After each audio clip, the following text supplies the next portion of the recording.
আপনার সন্তান কি পড়তে বসতে চায় না? বই খুললে কি বলে, পরে পড়বো? মোবাইল, টিভি কিংবা খেলাধুলার প্রতি যতটা আগ্রহ, পড়াশোনার প্রতি ততটাই অনীহা।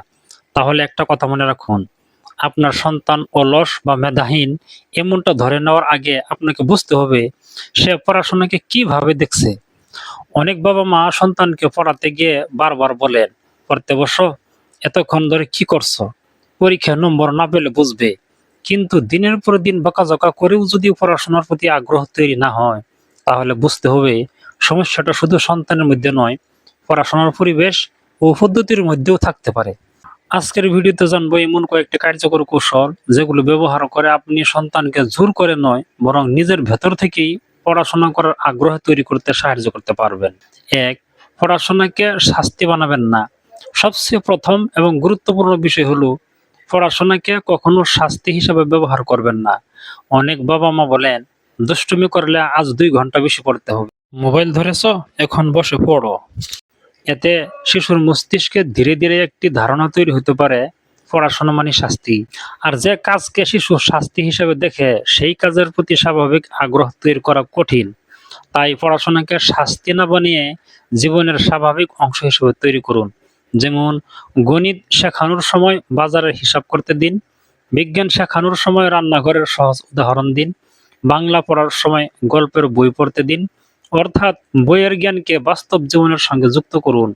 শিশু যখন বুঝতে পারবে পড়াশোনা শুধু পরীক্ষার জন্য নয়, জীবন বোঝার জন্যও দরকার, তখন শেখার আগ্রহ বাড়তে পারে। ২. সন্তানের আগ্রহকে পড়াশোনার সঙ্গে যুক্ত করুন। প্রতিটি শিশুর আগ্রহ একরকম নয়। কেউ ছবি আঁকতে ভালোবাসে, কেউ খেলাধুলা পছন্দ করে, কেউ গল্প শুনতে ভালোবাসে, কেউ আবার গাড়ি, প্রাণী কিংবা মহাকাশ নিয়ে ঘন্টার পর ঘন্টা কথা বলতে পারে। আপনি সেই আগ্রহকেই পড়াশোনার দরজা হিসেবে ব্যবহার করুন।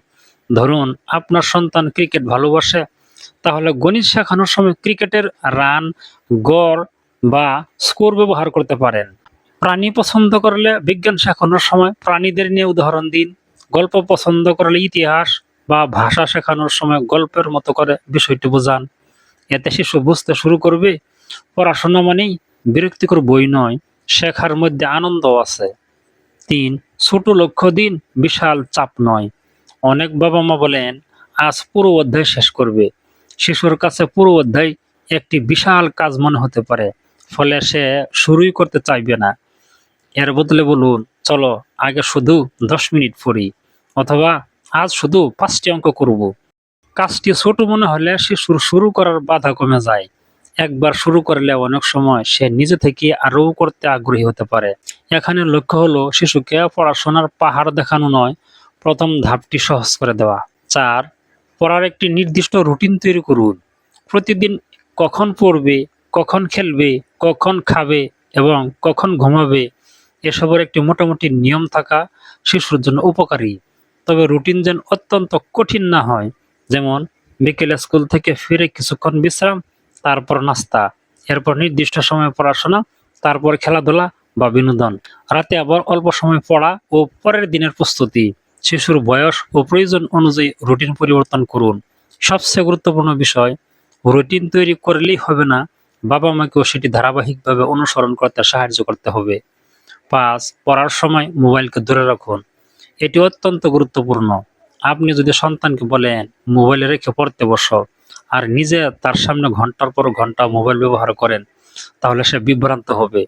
পড়াশোনার সময় মোবাইল, টিভি এবং অন্যান্য অপ্রয়োজনীয় বিভ্রান্তি যতটা সম্ভব দূরে রাখুন।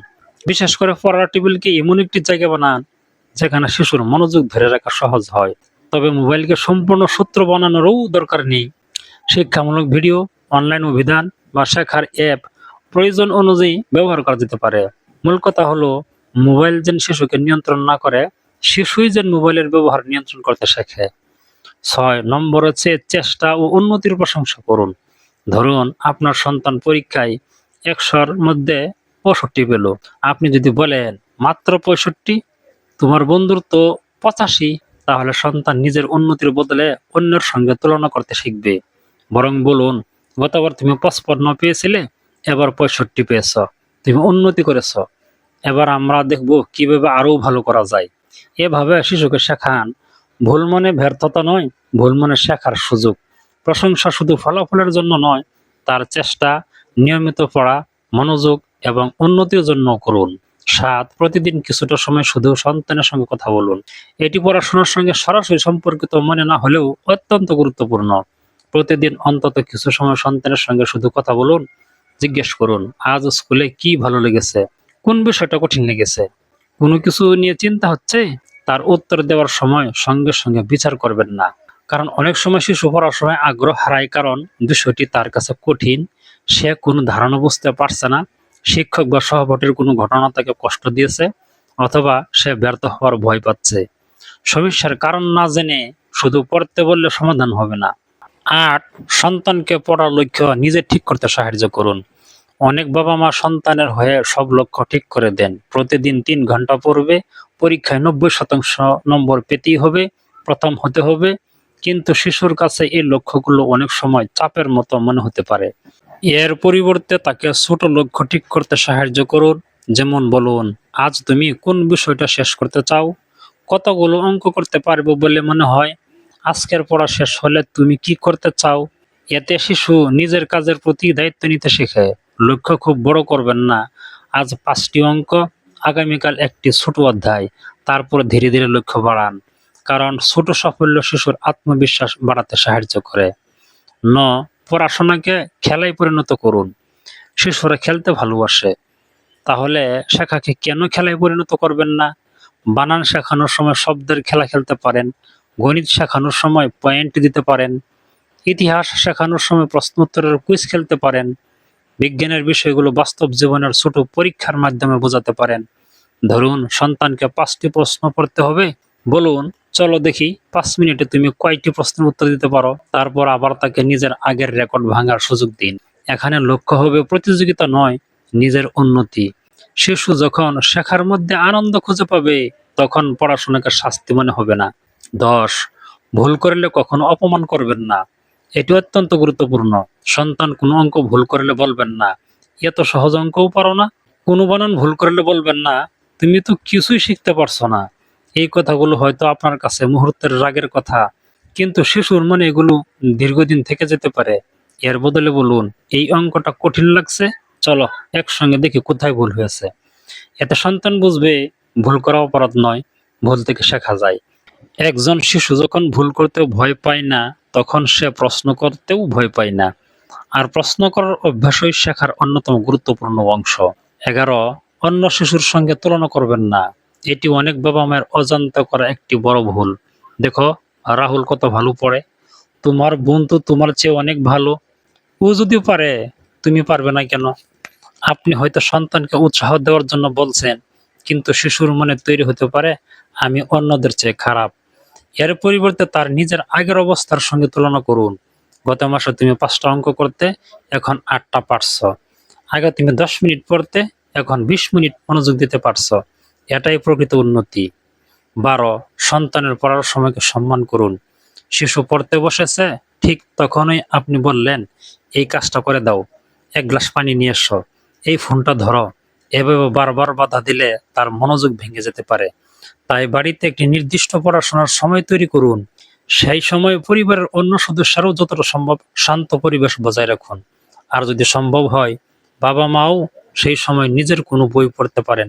তাহলে সন্তান দেখবে বাড়িতে শুধু তাকিয়ে পড়তে বলা হচ্ছে না, সবাই শেখার গুরুত্ব দিচ্ছে। 13. মোবাইল নিয়ে যুদ্ধ নয়, নিয়ম তৈরি করুন। আজকের দিনে সন্তানকে সম্পূর্ণ মোবাইল থেকে দূরে রাখা সবসময় বাস্তবসম্মত নয়। তাই মোবাইলকে শত্রু বানানোর পরিবর্তে ব্যবহার সম্পর্কে পরিষ্কার নিয়ম তৈরি করুন। যেমন, পড়াশোনার সময় মোবাইল নয়, খাবার সময় মোবাইল নয়, ঘুমানোর আগে নির্দিষ্ট সময় থেকে মোবাইল বন্ধ, আর অবসর সময়ে নির্ধারিত সময় মোবাইল ব্যবহার করা যাবে। সবচেয়ে গুরুত্বপূর্ণ বিষয় হলো, এই নিয়ম শুধু সন্তানের জন্য নয়, বাবা মায়ের ক্ষেত্রেও প্রযোজ্য হওয়া উচিত। আপনি নিজে যদি সারাক্ষণ ফোনে থাকেন, তাহলে সন্তানকে নিয়ম মানানো কঠিন হবে। 14 নম্বর, সন্তানকে জিজ্ঞেস করুন কিভাবে সাহায্য করতে পারি। সন্তান পারছে না দেখে বলবেন না তুমি অলস, বরং জিজ্ঞেস করুন কোন জায়গাটা বুঝতে পারছো না, কোন বিষয়টা তোমার কঠিন লাগে, আমি কি তোমাকে বুঝিয়ে দেব। হয়তো সে গণিত বুঝতে পারছে না, হয়তো পড়ার গতি ধীর, হয়তো কোনো বিষয় নিয়ে ভয় তৈরি হয়েছে। সমস্যাটা বুঝতে পারলে সমাধানও সহজ হয়। 15. পড়াশোনার সঙ্গে সন্তানের ভবিষ্যৎ স্বপ্নকে যুক্ত করুন। একটি শিশু কেন পড়বে, শুধু পরীক্ষায় নম্বর পাওয়ার জন্য না, তার স্বপ্নের সঙ্গে শাখাকে যুক্ত করুন। যদি সে ডাক্তার হতে চায় তাকে বোঝান বিজ্ঞান কেন গুরুত্বপূর্ণ। যদি ইঞ্জিনিয়ার হতে চায় গণিত কিভাবে কাজে লাগে তা দেখান। যদি শিল্পী হতে চায় তাকে বোঝান কিভাবে পড়াশোনা তার সৃজনশীলতাকে আরও শক্তিশালী করতে পারে। তবে শিশুর উপর নিজের স্বপ্ন চাপিয়ে দেবেন না, তার নিজের আগ্রহকে গুরুত্ব দিন।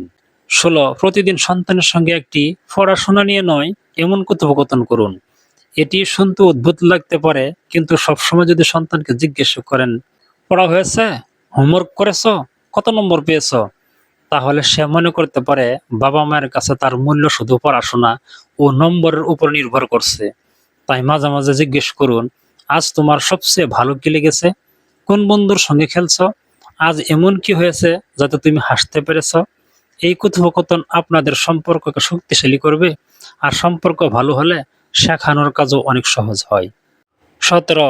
সন্তানকে ভালোবাসা যেন শর্ত সাপেক্ষ না হয়। সবচেয়ে গুরুত্বপূর্ণ শিক্ষা হলো সন্তান যেন কখনো মনে না করে ভালো নম্বর পেলেই বাবা মা তাকে ভালোবাসবেন। বলুন, তুমি পরীক্ষায় ভালো করলে আমরা খুশি হব, কিন্তু নম্বর কম হলেও আমরা তোমার পাশে আছি। তারপর বলুন, তবে তোমার সামর্থ্য অনুযায়ী চেষ্টা করা আমাদের কাছে গুরুত্বপূর্ণ। এই একটি বার্তা শিশুকে নিরাপত্তা দেয়। সে বুঝতে শেখে, আমি ভুল করতে পারি, আমি আবার চেষ্টা করতে পারি, আমার বাবা মা আমার পাশে আছেন। এই নিরাপত্তা শেখার জন্য অত্যন্ত গুরুত্বপূর্ণ। প্রিয় বাবা মা, আপনার সন্তান আজ পড়াশোনায় মন দিচ্ছে না বলে ধরে নেবেন না যে সে ভবিষ্যতে সফল হবে না। একটি শিশুর বিকাশ সময় নিয়ে হয়। আপনার কাজ হলো তাকে প্রতিদিন একটু একটু করে সাহায্য করা। বকাঝকা করে হয়তো তাকে কিছুক্ষণ চুপ করে রাখা যায়, কিন্তু ভালোবাসা, ধৈর্য এবং সঠিক পদ্ধতিতে তাকে নিজে থেকে শেখার মানুষ হিসেবে গড়ে তোলা যায়। মনে রাখবেন, আপনার সন্তান আপনার পরীক্ষার খাতা নয়, সে একজন আলাদা মানুষ যার নিজের গতি, নিজের আগ্রহ এবং নিজের সম্ভাবনা আছে।